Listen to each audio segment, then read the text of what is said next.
mighty, the Lord King of glory. Lord, He is the Lord. The Lord, He is the Lord.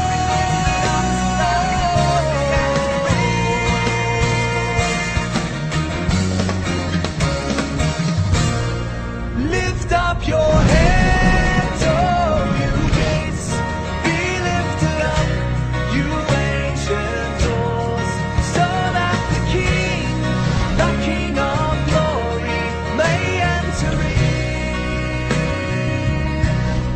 may enter in. And who is the King? Who is the King? Who is the King? Who is the King?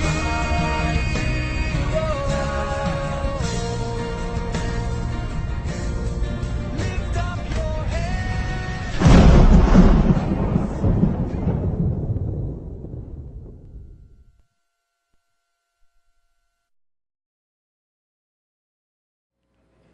Sudah siap dengan pertempuran?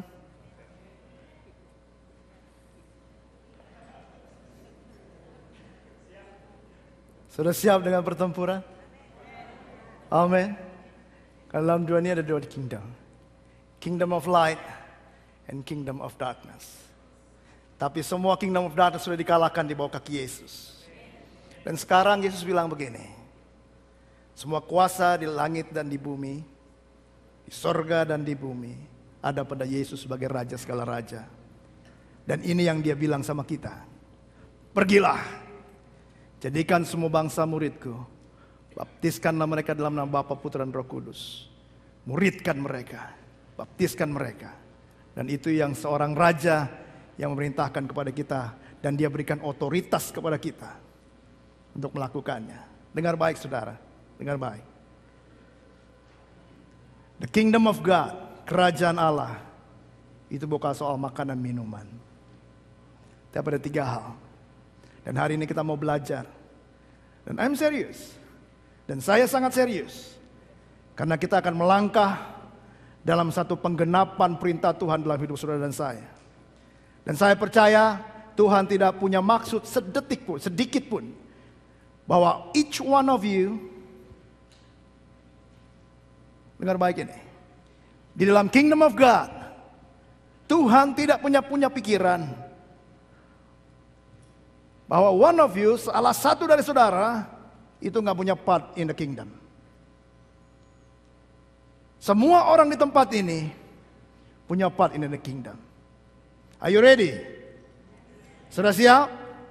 Dan hari ini kita mau lihat apa sebenarnya kingdom of God. Konsep kerajaan, apa itu? Di mana itu? Bagaimana itu?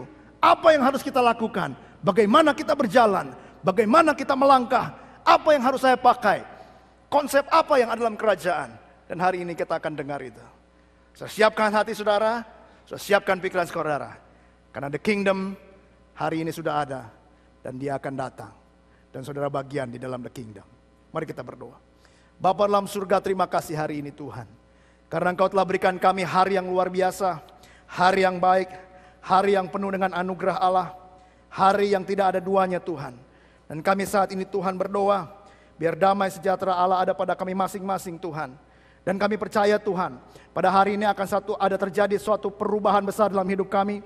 Ada satu konsep yang diubahkan, satu konsep yang diperbaiki, satu konsep yang ditanamkan dalam hidup kami Tuhan. Supaya kami menjadi anggota kerajaan Allah, menjadi bagian di dalamnya untuk melawan Tuhan, untuk menggenapi rencana Tuhan di muka bumi ini. Sehingga setiap orang akan berkata dengan lidah mereka bahwa Yesus Kristus adalah Tuhan. Dan setiap lutut akan bertelut bahwa mengaku Engkau Yesus adalah Tuhan dan Juru Selamat pribadi.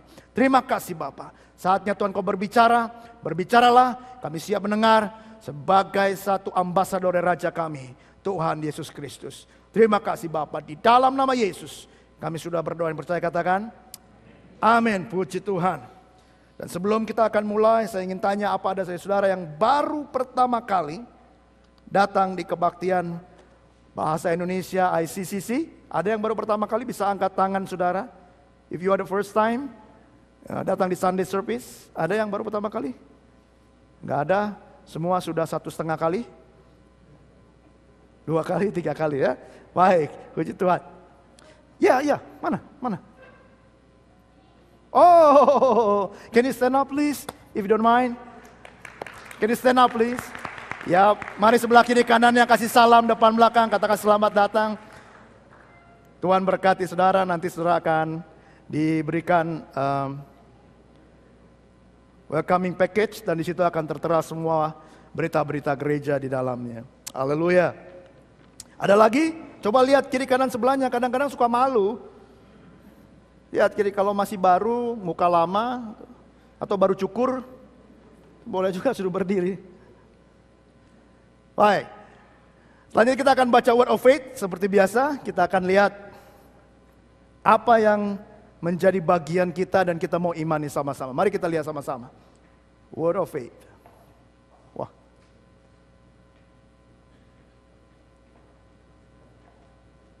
Ya. Ada?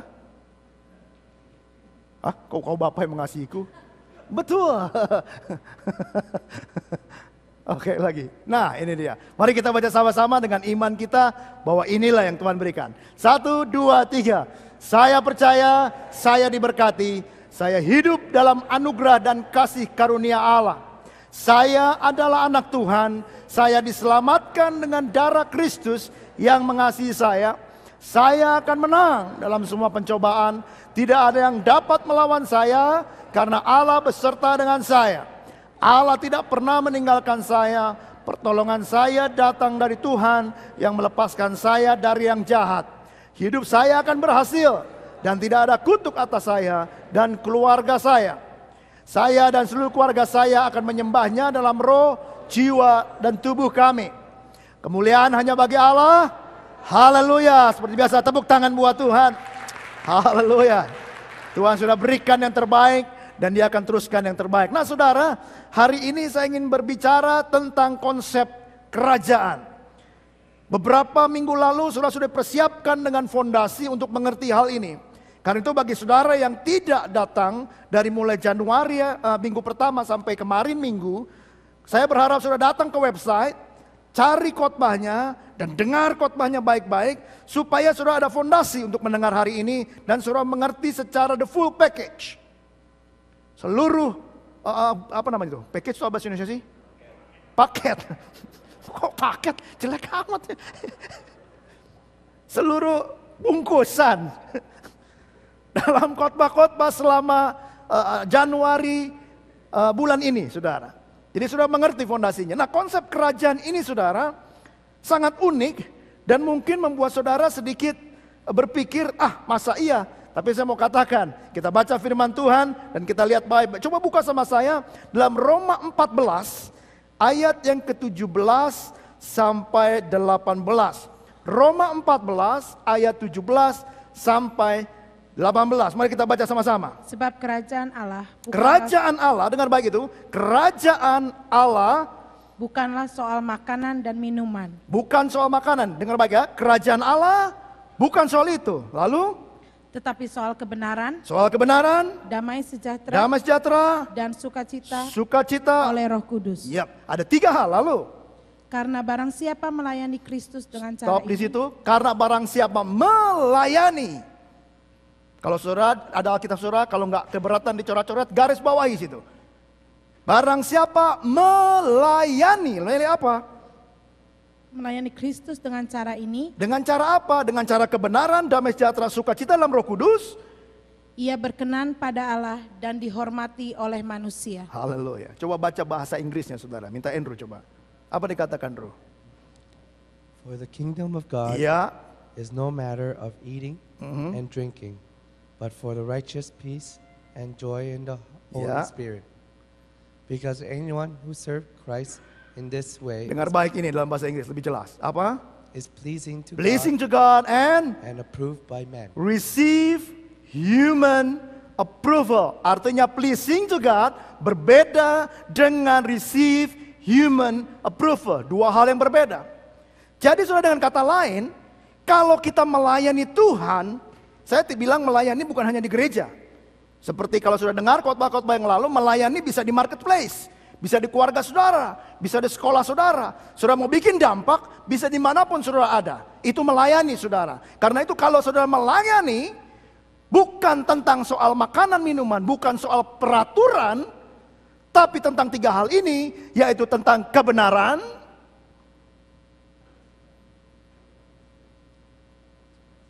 ya, tentang kebenaran, tentang apa lagi? Damai sejahtera, dan tentang sukacita. Kalau dengan kata, kalau sudah melayani dengan hal ini, kebenaran, damai sejahtera, dan sukacita, maka dampaknya ada dua. Saudara akan berkenan kepada Allah dan dihormati oleh manusia. Saudara akan berkenan kepada Allah dan dihormati oleh manusia. Coba konsep ini dipakai dulu, diingat dulu di dalam kepala kita, dalam pikiran kita. Kerajaan Allah bukan soal peraturan gereja, kerajaan Allah bukan soal hukum gereja, tapi kerajaan Allah mengenai kebenaran, damai sejahtera, dan sukacita. Kalau kita melayani Tuhan dengan tiga hal ini dalam konsep kerajaan, maka saudara dan saya akan berkenan kepada Tuhan, pleasing God, and dihormati oleh manusia, atau receive apa?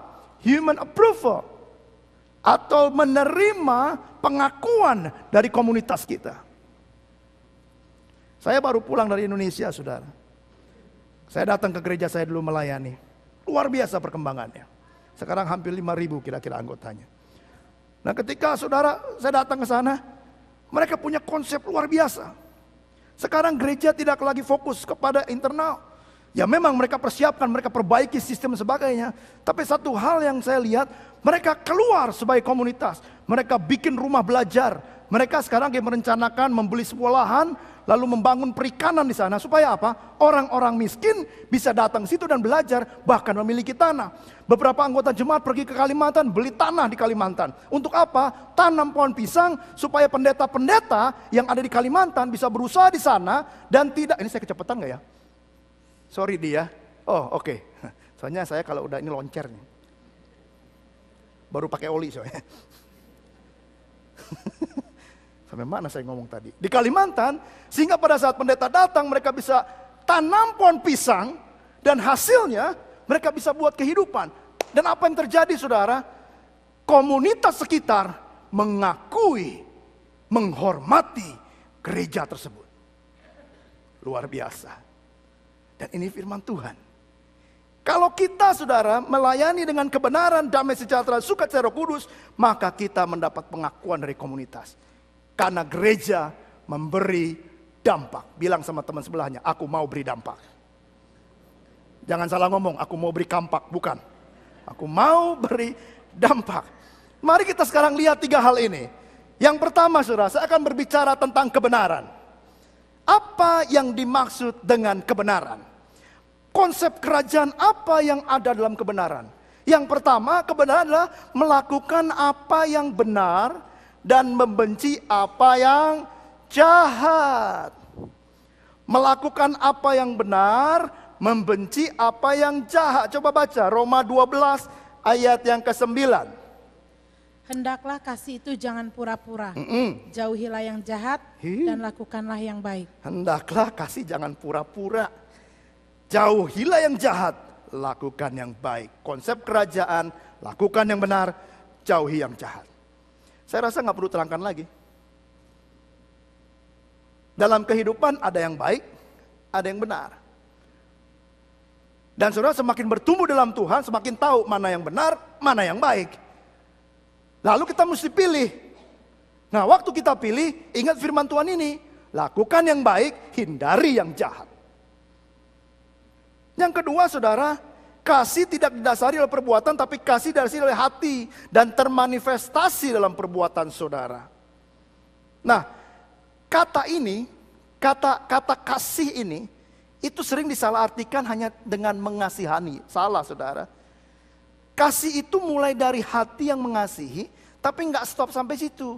Tapi termanifestasi dengan perbuatan. Perbuatan apa? Perbuatan baik. Jadi kalau cuma datang sama orang, saya datang sama Om Sunyong. Saya datang, lalu saya cuma ngomong, saya mengasihi Ko Sunyong. Loh, kok saya mengasihi Ko Sunyong nih? Saya nggak tahu artinya itu, bahasa roh. Saya mengasihi Kom Sunyong. Makasih. Tapi kalau saya cuma ngomong gitu doang, buat apa? Ya kan coba Yudi sama Ariana, right? Dua pasang kekasih yang sedang. Coba lihat mereka. Kalau mereka bilang sama Ariana, manggilnya apa sih? Yayang, Yoyong, Cem-cem, Bum-bum apa siapa?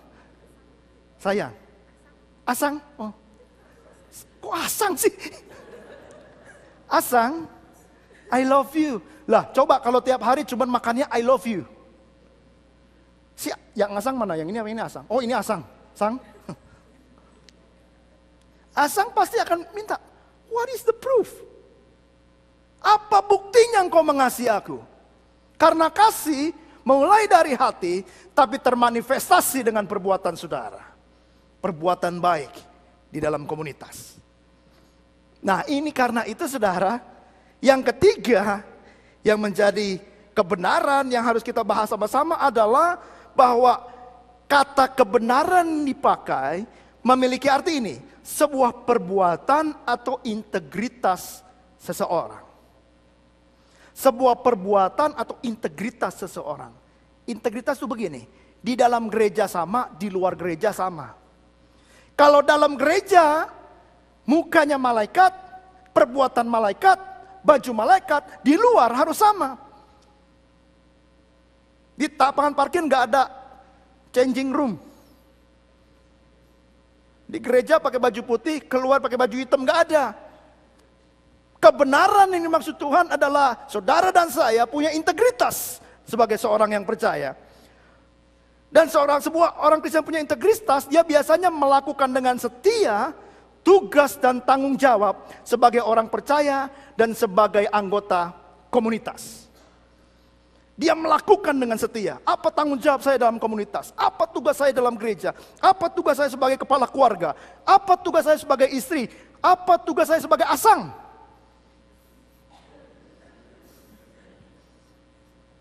Mulai sekarang saya akan panggil kamu Asang. Halo, bisa bicara dengan Asang? Rupanya gereja ini penuh dengan nama-nama luar biasa. Ada Raja Asyung, Om Asang, luar biasa. Jadi waktu apapun posisi saudara dalam keluarga saudara, you need to do it faithfully. Punya integritas dalam kehidupan saudara dan saya. Haleluya. Jadi kehidupan kita kalau punya integritas itu bukan cuma peraturan saudara. Oh Alkitab bilang A, gereja kasih aturan B, saya harus lakukan begitu. Tapi dalam hati ngegrundel, bukan. Maksudnya melayani dengan kebenaran adalah saudara lakukan itu karena hati saudara punya kasih di dalam dan mau melakukan dengan spirit of willingness. Saudara akan berikan dampak. Ada saudara satu buku.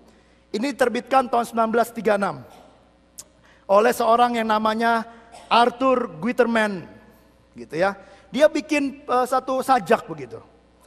Lalu pada itu kira-kira 50 tahun lalu kan kira-kira, lebih ya. Berapa kira-kira tahun 36 tuh? Sekian tahun lalu lah hitungan di matematik. Nah, nggak disangka tuh ditulis waktu itu tapi sangat applicable buat tahun ini. Dengar puisinya begini, puisinya begini. First dentistry was painless. Then bicycles were chainless. Bacanya apa nih? The carriage were horseless. And Maylows enforceless. Next, cookery was fireless. Benar kan? Sudah lihat sekarang? Ini tahun 36 loh ditulis ya. Sekarang ada yang cook, saya lihat di TV tuh. Tinggal dicolok sama listrik. Kasih ayam. Beli di Costco. Taruh tutup, tiba-tiba dia ngembang sendiri. Fireless. Apalagi?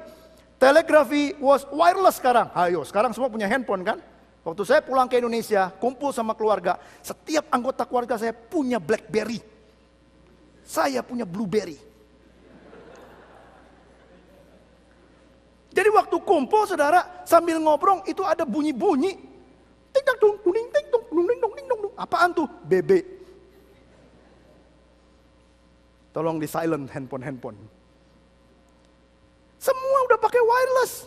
Mau colok komputer, wireless. Luar biasa. Cigars were nicotineless. And coffee, caffeineless. Benar nggak? Tahun 36 loh ditulisnya. Soon, oranges were seedless. Hah, jangankan orange. Anggur sekarang ada yang seedless. Apalagi, the pudding green was wheatless. Benar. The college boy, headless. Coba sekarang college boy. Headless and less semua. Apalagi, the proper diet, fatless. Coba sekarang lihat. Nggak boleh makan fat. Kok ketawa sih lihat saya? Pastor, fatless. Now motor roads are dustless. Benar ya? Tahun 36 ditulis. The latest steel is rustless. Our tennis court are saltless. Yang terakhir sudah menyedihkan gini dia bilang. Tahun 36. Our new religions godless. And it's true. Agama sekarang dalam gereja sudah tidak ada lagi Tuhan di dalamnya. Semua pakai ini. Dengar baik saudara, dengar baik saya. Kalau saudara mau melayani Tuhan di dalam kebenaran, harus ada integritas. Dari mana dapat integritas? Dari firman Allah. Siapa yang kasih firman Allah? Tuhan. Yohanes bilang apa? Pada mulanya adalah firman. Dan firman itu menjelma jadi manusia. Dia Allah saudara. Kalau gereja sudah tidak mau membawa Allah dalamnya, sudah bukan dalam konsep kerajaan. Karena itu sudah yang kekasih, religion, kalau sudah godless, sudah nggak ada artinya. Dalam 1 Yohanes 3 ayat 1 sampai 10, coba kita baca sama-sama. 1 Yohanes 3, 1 sampai 10 bilang begini. Lihatlah betapa besarnya kasih yang dikaruniakan Bapa kepada kita, sehingga kita disebut anak-anak Allah. Yap. Dan memang kita adalah anak-anak Allah. Dengar baik, kita anak-anak Allah. Lalu, Karena itu dunia tidak mengenal kita, sebab dunia tidak mengenal Dia. ya, Saudara-saudaraku yang kekasih, sekarang kita adalah anak-anak Allah, tetapi belum nyata apa keadaan kita kelak. Akan tetapi kita tahu bahwa apabila Kristus menyatakan dirinya, kita akan menjadi sama seperti Dia, sebab kita akan melihat Dia dalam keadaannya yang sebenarnya. Setiap orang yang menaruh pengharapan itu kepadanya, menyucikan diri sama seperti Dia yang adalah suci. stop sampai situ. Yang sama seperti dia sebab kita akan melihat dalam keadaan sebenarnya. Setiap orang menaruh pengharapan kepadanya, menyucikan diri. Sama seperti dia yang adalah suci. Lalu, Setiap orang yang berbuat dosa, melanggar juga hukum Allah. Sebab dosa ialah pelanggaran hukum Allah. Dan kamu tahu bahwa Ia telah menyatakan dirinya, supaya Ia menghapus segala dosa, dan di dalam Dia tidak ada dosa. ya, Karena itu, setiap orang yang tetap perhatikan baik. berada di dalam Dia tidak berbuat dosa lagi. Tidak berbuat dosa lagi. Lalu, Setiap orang yang tetap berbuat dosa tidak melihat dan tidak mengenal wow. Dia. Terus, Anak-anakku, janganlah membiarkan seorang pun menyesatkan kamu. ya, jangan biarkan seorang menyesatkan kamu. Terus, Barang siapa yang berbuat kebenaran adalah benar. dengar. Sekali lagi. Barang siapa yang berbuat kebenaran adalah benar. Sama, Sama seperti Kristus adalah benar. ya, Barang siapa yang tetap berbuat dosa berasal dari iblis. ya, Sebab iblis berbuat dosa dari mulanya. Untuk inilah anak Allah menyatakan dirinya, yaitu supaya ia membinasakan perbuatan-perbuatan iblis itu. Setiap orang yang lahir dari Allah tidak berbuat dosa lagi. Sebab benih ilahi tetap ada di dalam dia, dan ia tidak dapat berbuat dosa karena ia lahir dari Allah. ya. Inilah tandanya anak-anak Allah dan anak-anak Dengar iblis. baik ini. Apa? Setiap orang yang tidak berbuat kebenaran Iya. tidak berasal dari Allah. Demikian juga barang siapa yang tidak mengasihi saudaranya. Barang siapa yang tidak melakukan kebenaran, tidak berasal dari Allah. Barang siapa yang tidak melayani berdasarkan kebenaran, tidak ada di dalam kerajaan Allah. Demikian juga kalau saudara dan saya tidak mengasihi satu sama lain. Apalagi disebut dalam firman Allah. Coba kita lihat lagi. Next verse-nya. Dalam 2 Korintus 6 ayat 14. Coba langsung. 2 Korintus 6 ayat 14. Janganlah kamu merupakan pasangan yang tidak seimbang dengan orang-orang yang tak percaya. Iya. Sebab persamaan apakah terdapat antara kebenaran dan kedurhakaan? Atau bagaimanakah terang dapat bersatu dengan gelap? Efesus 5:8-9 bilang apa? Memang dahulu kamu adalah kegelapan, tapi sekarang kamu adalah terang di dalam Tuhan. Sebab itu hiduplah sebagai anak-anak terang. Dengar baik ini. Karena terang hanya apa? Berbuahkan kebaikan dan keadilan dan apa? Kebenaran, dan ujilah apa yang berkenan kepada Tuhan. 1 Petrus 2 ayat 24 bilang apa? Bilang apa di situ? Ia sendiri telah memikul dosa kita di dalam tubuhnya di kayu salib, supaya kita yang telah mati terhadap dosa hidup untuk apa? Sama-sama? Kebenaran. Loh, kok enggak ada? Ada? Oh ini ya, ya. Hidup untuk kebenaran. Supaya kita yang sudah diselamatkan hidup oleh kebenaran, oleh bilu-bilunya kamu telah sembuh. Dengan kata lain begini loh saudara. Konsep kerajaan tuh ini. Saudara diselamatkan untuk memanifestasikan kebenaran. Saudara diselamatkan untuk melakukan yang baik, menghindari yang jahat. Itu artinya konsep kerajaan hidup dan melayani di dalam kebenaran. Haleluya. Jadi saudaraku yang kekasih, kita harus lakukan yang benar. Naik angkot aja mesti ada caranya kan? Betul nggak? Ternyata saya ke Indonesia, saya ada orang kasih gini, katanya tip naik angkot. Nah, ada tip naik angkot, cara-cara yang sopan untuk naik angkot. Dia bilang begini, kalau mau naik angkot tidak perlu dandan berlebihan. Karena hanya di sinetron saja kita bisa ketemu sopir angkot yang ganteng. Yang kedua aturannya, hentikan dulu angkotnya, jangan naik pas angkot lagi ngebut. Yang ketiga, kalau mau naik angkot harus kaki lebih dulu, jangan tangan. Yang keempat, dilarang berdiri di dalam angkot. Yang kelima, kalau mau masuk sandalnya nggak usah dilepas, supaya sopan Anda bisa bilang mengucapkan shalom. Angkot aja ada aturannya, ada yang benar bagaimana. Karena itu saudara hidup dalam kebenaran, artinya begini, saudara hidup di dalam kebenaran Tuhan yang melakukan yang benar, berpikir benar saudara. Itu konsep kerajaan. Yang kedua, tadi apa? Konsep kerajaan, hidup melayani dalam kebenaran, damai sejahtera, sukacita dalam Roh Kudus. Yang kedua, damai sejahtera. Apa itu damai sejahtera? Damai sejahteranya begini, mempromosikan harmoni di setiap bagian. Mempromosikan harmoni di setiap bagian. Bagian apa? Pertama kepada Allah.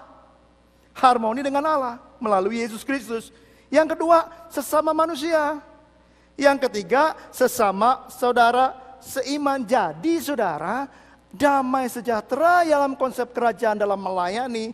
Maksudnya begini, ada selalu dalam persetujuan dan kesatuan dengan sesama. Harus ada persetujuan dan kesatuan dengan sesama. Coba buka Kolose 3:14. Dia bilang apa Kolose 3:14? Dan di atas semuanya itu, kenakanlah kasih sebagai pengikat yang mempersatukan dan menyempurnakan. Kenakanlah kasih yang mengikat saudara dan saya. Mempersatukan dan menyempurnakan ikatan ini. Melayani itu harus ada damai sejahtera kepada Allah, kepada sesama manusia, dan kepada saudara seiman. Jadi damai sejahtera dalam konteks ini bukan berarti begini. Bukan, oh saya merasa damai, saya peace melayani. Enggak.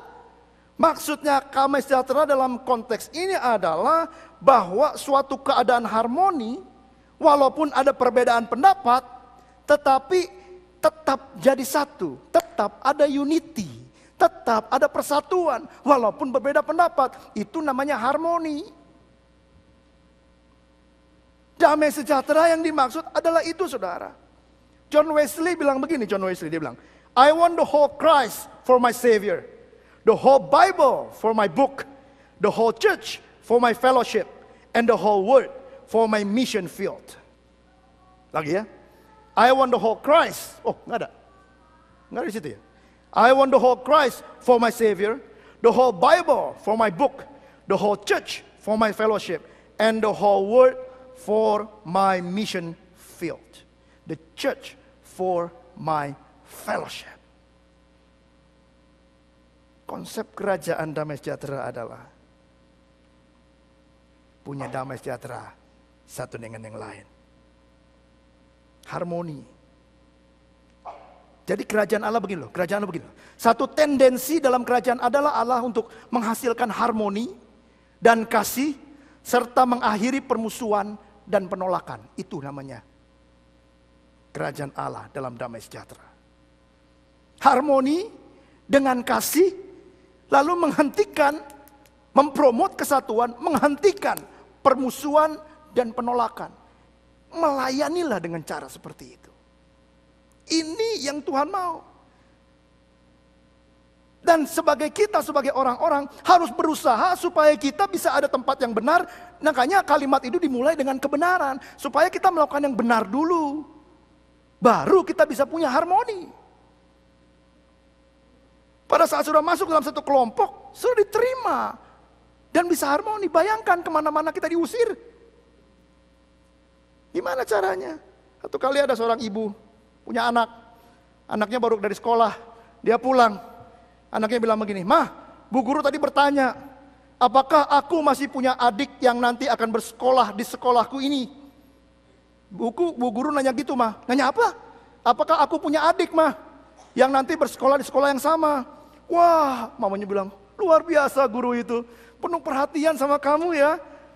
Waduh, luar biasa deh. Gurunya perhatiin kamu punya adik atau enggak. Mau sekolah di mana. Lalu dia komentar apa? Ketika kamu menjawab bahwa kamu anak tunggal. Bu Guru bilang, syukurlah. Saudara, jangan sampai sudah datang dalam satu kelompok, lalu sudah nggak datang, yang lain bilang, syukurlah. Susah jadinya. Justru waktu sudah datang satu kelompok, kita sama-sama belajar, orang itu akan bilang, puji Tuhan dia ada di sini. Kalau dia nggak ada di sini, waduh, puji Tuhan dia punya part di dalam pekerjaan ini. Karena dia punya arti dalam kingdom of God. Setiap saudara harus berpikir sama. Mempromot harmoni di dalam kasih. Untuk memulai persatuan dan menghentikan permusuhan dan penolakan. Katakan amin. Bilang sama tebelannya, sama sebelahnya, I love you.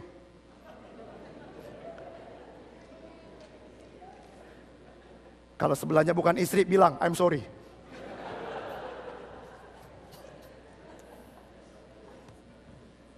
Kebenaran, damai sejahtera. Yang ketiga apa? Sukacita oleh Roh Kudus, di dalam Roh Kudus. Jadi saudara, artinya begini sukacita dalam Roh Kudus. Roh Kudus mentransformasi kita menjadi seorang yang penuh sukacita. Karena gini, karena kita menemukan destiny, arti kehidupan kita yang sesungguhnya. Sukacita oleh Roh Kudus maksudnya gini, dalam konsep kerajaan.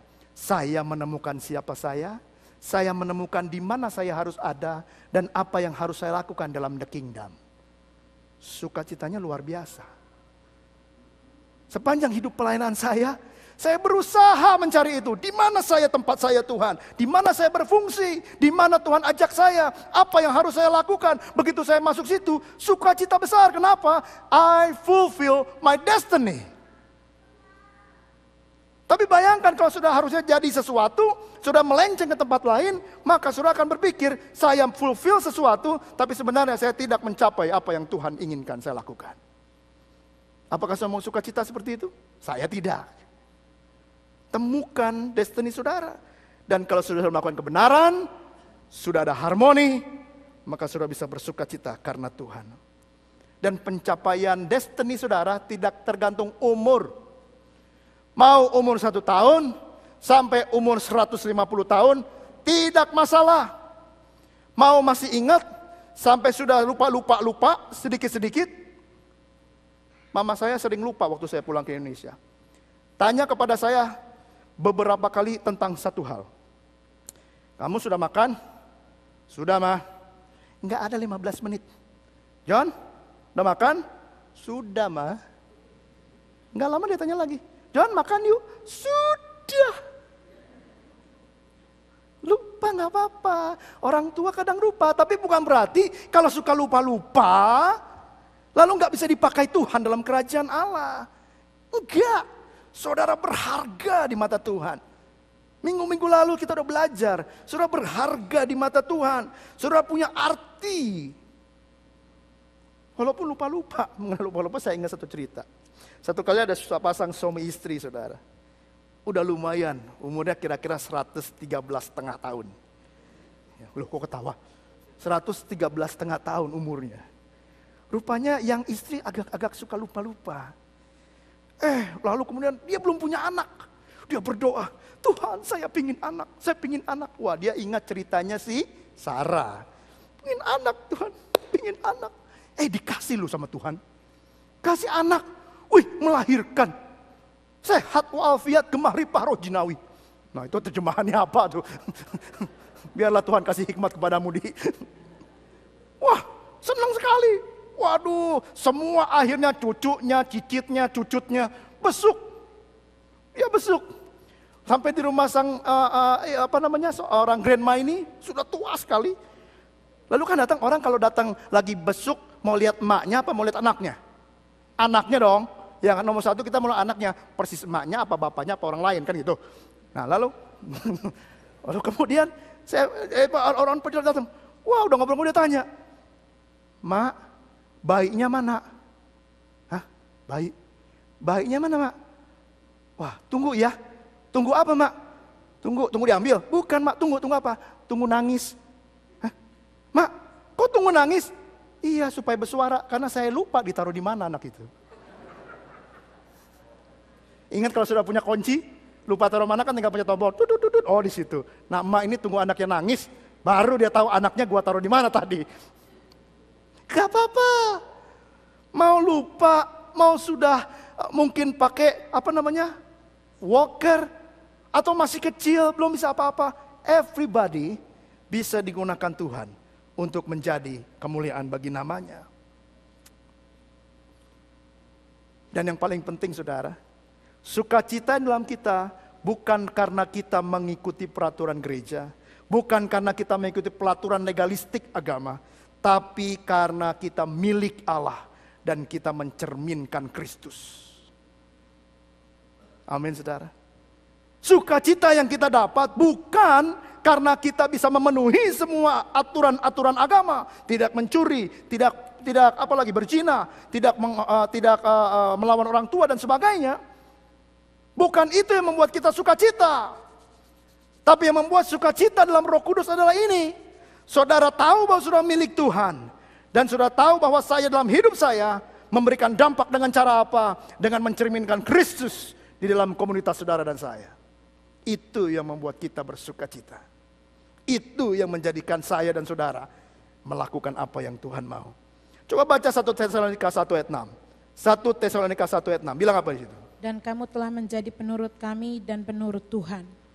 Dalam penindasan yang berat, kamu telah menerima firman itu dengan sukacita yang dikerjakan oleh Roh Kudus. Dengan penderitaan berat, kamu menerima firman itu dengan sukacita. Karena apa? Penindasan yang diterima memang Tuhan izinkan terjadi. Dan itu bagian yang harus mereka tanggung. Mereka sukacita saudara. Karena bagian kita. Jadi ungkapan kata sukacita ini merupakan ungkapan internal kehidupan Kristen yang menghasilkan buah karena pekerjaan Injil dan kabar baik. Orang bisa merasakan kita. They can feel us. They can menikmati, enjoy us in the community. Dan itu yang membuat kita sukacita karena orang lain enjoy our ministry. Kalau Konsep kerajaan hanya itu, saudara. Kalau saudara lihat dalam dunia ini, apa yang terjadi, saudara? Coba berita di TV, war, perang, diculik, dibunuh, ditipu, banjir, gempa bumi. Baru-baru ini saya ke Indonesia, banjir Jakarta, gara-gara Bogor hujan. Bogor emang luar biasa, pengirim berkat. Gara-gara Bogor, Jakarta banjir. Banyak sekali kejadian. Tapi kalau kita kayak orang ini, coba lihat filmnya.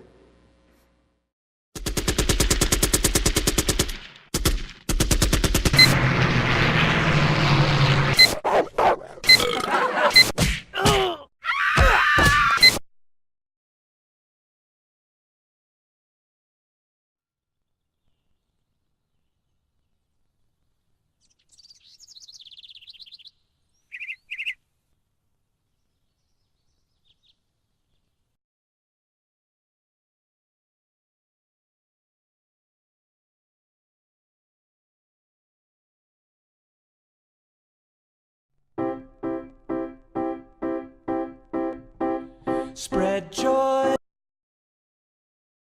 all around the town.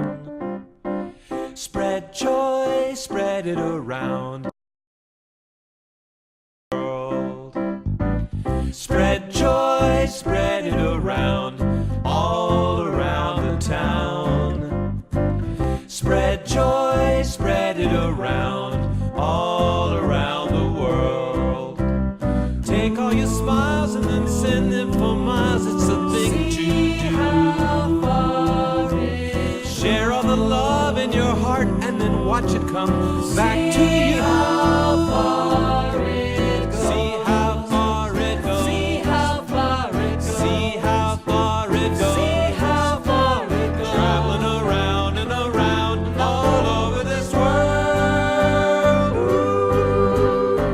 Spread joy, spread it around all around the town. All around this town. Spread joy, spread it around all around the world. Round and round this world. Spread joy, spread it around all around the town. Round and round this town. Spread joy, spread it around all around the world. Keep it going now. Take all your smiles and then send them for miles. It's a thing to do. How far it goes. Share all the love in your heart and then watch it come back to you. How far it goes. See how far it goes. See how far it goes. See how far it goes. See how far it goes. Traveling around and around all over this world. Ooh. Spread joy, spread it around all around the town. All around the town. Spread joy, spread it around all around the world. Spread joy, spread it around all around the town. All around the town. Spread joy, spread it around all around the world. All around this world. Spread joy, spread it around all around the town. All around the town. Spread joy, spread it around all around the world. All around the world. All around the world. All around the world. All around this world. All around this world. I said all around the world. Every night and day. All around the world.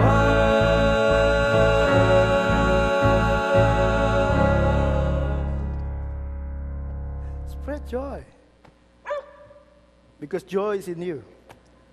Spread joy. Coba lihat teman sebelah kiri kanan senyum coba. Senyum aja susah, gimana mau spread joy?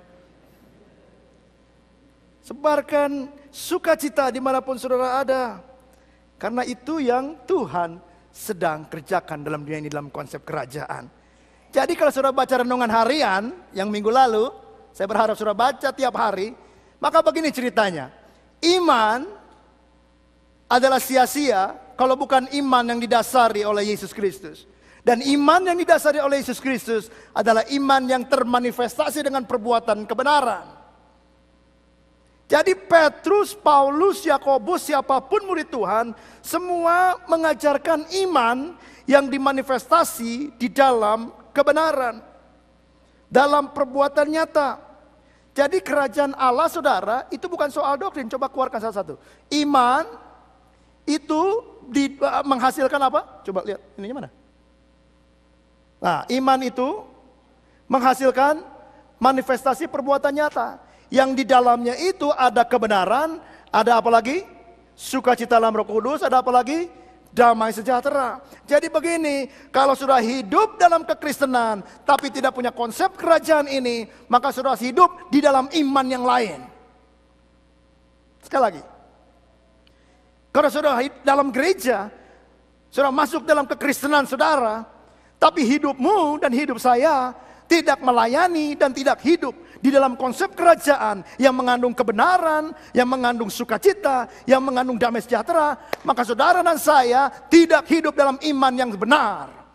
Karena iman yang benar, iman yang termanifestasi dalam perbuatan, dan 3 perbuatan itu, kebenaran, sukacita, damai sejahtera, perlu ada dalam hidup saudara. Haleluya. Bagaimana detailnya? Minggu depan saya akan bicara tentang menjadi teladan. Apa yang dimaksud menjadi teladan? Karena kalau sudah punya konsep, sudah lakukan, enggak cuma lakukan, sudah harus jadi teladan buat dunia ini. Biar orang lihat sukacita kita kayak apa. Biar orang lihat orang Kristen itu kayak apa. Biar orang lihat orang Kristen punya damai sejahtera seperti apa. Dengan sesama, dengan Tuhan, dan dengan anggota gereja. Apa yang mereka lakukan, apa yang kita lakukan, itu menjadi teladan buat mereka di luar sana. Hari ini saudara, ini konsep yang mau saya impartasikan buat saudara. Ubah paradigma saudara dan saya. Ubah paradigma saudara dan saya. Gereja bukan berbicara tentang masalah peraturan. Bukan bicara tentang legalistik. Jelas Allah memberikan hukum-hukum. Allah memberikan mana yang benar, mana yang salah. Tapi bukan itu yang paling inti. Yang inti sudah hidup dalam kerajaan Allah. Baru engkau lakukan apa yang menjadi aturan Tuhan. Bukan dibalik. Supaya selamat, aku lakukan aturan gereja. Bukan. Tapi karena saya diselamatkan, saya ikuti apa yang Tuhan mau. Mari kita berdiri bersama-sama. Haleluya.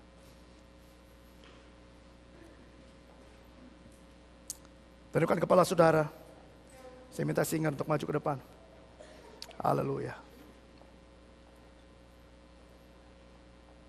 Tundukkan kepala saudara, renungkan hal ini. Mulai koreksi diri kita masing-masing. Ada 2 kingdom. The kingdom of light and the kingdom of darkness. The kingdom of darkness sudah dihancurkan di bawah kaki Yesus. Maut tidak punya sengatnya lagi. Tapi raja dari the kingdom of light, Yesus Kristus Tuhan, memandang saudara dan katakan, kuasa di sorga dan di bumi ada padaku. Pergilah, jadikan semua bangsa muridku. Baptiskan mereka dalam nama Allah Bapa dan Putra Roh Kudus.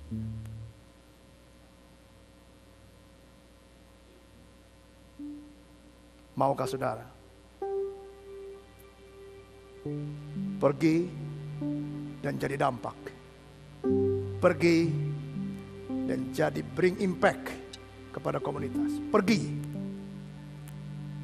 dan ubahkan komunitas saudara. Bawa kerajaan Allah sehingga nyata di bumi ini. Dengan 3 hal: kebenaran, damai sejahtera, dan sukacita.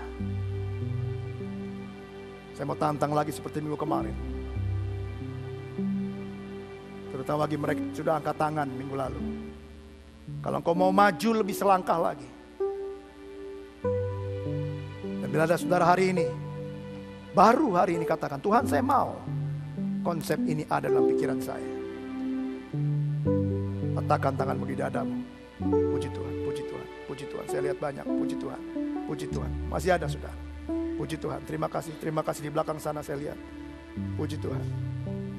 Masih ada yang lain. Saya akan berdoa buat saudara. Bapa dalam surga, engkau lihat tangan-tangan dada mereka. Biarlah Tuhan kami melakukan ini tidak sendirian. Tapi kami melakukan ini dengan kekuatan Roh Kudus. Kami melakukan ini dengan satu dorongan dari kasih Tuhan. Karena itu Bapa, mari saat ini Tuhan, ajar kami lebih jauh, berikan insight lebih jauh, berikan iluminasi lebih jauh Tuhan, supaya kami mengerti tentang kerajaan-Mu dan apa yang harus kami bawa keluar dari ruangan ini di tengah-tengah komunitas kami. Apa yang harus kami lakukan? Ajarkan kami Tuhan. Kami percaya pada saat kami membawa konsep kerajaan ini ke tengah-tengah komunitas, itu yang berkenan ke hadapan Allah. Dan itu yang akan menerima approval dari masyarakat kami, di sekitar kami. Terima kasih Tuhan. Terima kasih Bapa. Mari kita siapkan hati kita untuk memberikan persembahan. Haleluya. Bapa dalam surga, kami ingin memberikan persembahan yang terbaik buat Tuhan. Mari Bapa saat ini, ajar kami untuk memberi. Baik itu perpuluhan kami, atau persembahan kami, tolong kami. Supaya kami bisa memberikannya dengan hati yang penuh sukacita. Dan tahu bahwa ini pekerjaan Tuhan. Karena itu Bapa berkati mereka yang sudah memberi. Berlipat kali ganda seperti firman-Mu janjikan. Bahwa itu akan menjadi satu ujian. Bahwa Tuhan kami ada Tuhan yang luar biasa. Mencukupi segala kebutuhan kami. Terima kasih Bapa, berikan hikmat buat gereja ini. Untuk bisa mengelola uang ini. Untuk dipakai, untuk memberikan dampak di tengah-tengah komunitas kami. Terima kasih Bapa, terima kasih. Hanya di dalam nama Tuhan kami Yesus. Kami sudah berdoa dan mengucap syukur. Yang percaya katakan, amin, puji Tuhan.